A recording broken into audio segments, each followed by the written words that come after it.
"Hello, Smitty," said the cowboy as he walked through. "Man, I need your help. My mount has thrown a shoe."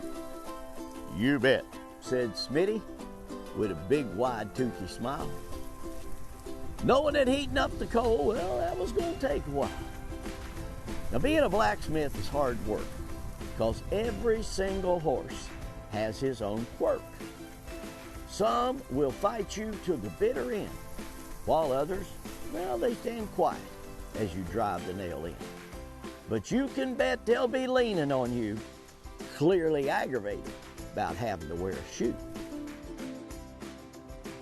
Welcome back to The Upside. You know, April is National Poetry Month, and joining us today on the couch, a very special guest, poet Mike Booth. And he's here to talk about his brand new book of poems titled A Cowboy Remembers. Mike, welcome to The Upside. It's great to have you here. Well, it's exciting to be here, and having been told this is the launch of The Upside. New name. You got I'm really excited and I'm so privileged and honored that you would have me on the first show. Absolutely, our pleasure. We're Thanks delighted. for coming in. Thanks for coming in. And you are going to share some of your poetry with us, which is going to be a real treat. Before we get there, we have to kind of get to the inspiration, which was being a cowboy. You know, what does that mean to you? Oh, the cowboy is more of a, I would have to say, a thought process, not necessarily the way, in the way you live, in the way you conduct yourself. The three things that I put in a cowboy is God, country, and family. Those are the three things that really, you know. And if you say what you mean what you say. If you say you're going to do something, do it. If you promise somebody something, you follow through. Right. Yes. Word is your bond. Now, how did you discover that your love of poetry? Because when you think about cowboy life, you wouldn't necessarily think of poetry in terms of first thing. Certain images come to mind, but you're kind of changing the script a little bit, which is awesome. So how did you discover, well, I really kind of like this poetry thing? Well, I had a ranch for a number of years. I run 63 head of quarter horses. Wow. That belonged to me.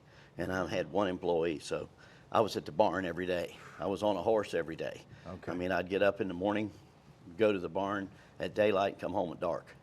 And started going around the country. A friend of mine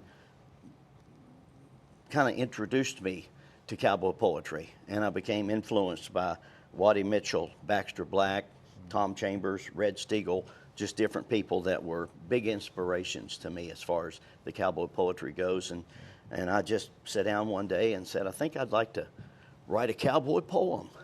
And that was 30 poems later. And then in 1991, I sent my poetry to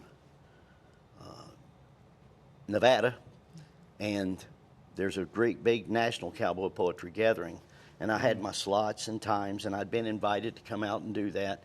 And I was an auctioneer. I've been an auctioneer for 47 years. That's cool. And the guy I was working for scheduled an auction, and he said, "You can't go." And I said, "What do you mean I can't go?" He says, "You can't go." So I had to call and cancel, and I got a little disgruntled and put them in a folder.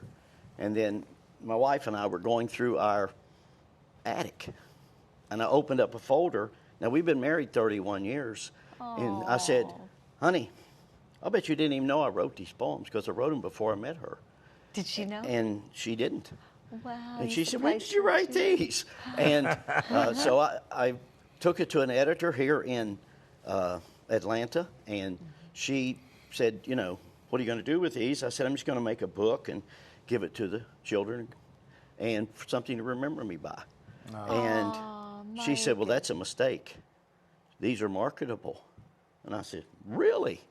She said, "Yeah." So And here we are. So here we are today. And you brought one to read. Well, no, that one I wrote about you all. Oh, it's about us? It's about That's you. right. He wrote a very special poem for today. Yeah, not what's in the book. This is special for The Upside. Oh, this is a tailor-made moment. Okay. The floor is yours, sir. Let's hear it. All right. Today on Upside, Rob and Julie ask many questions and wait for a reply.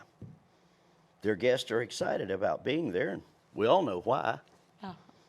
The process is known as a talk show. Many subjects are discussed, both fast and slow. Things they talk about, including the topic at hand and occasionally the flip side. But this is a must for a show called The Upside.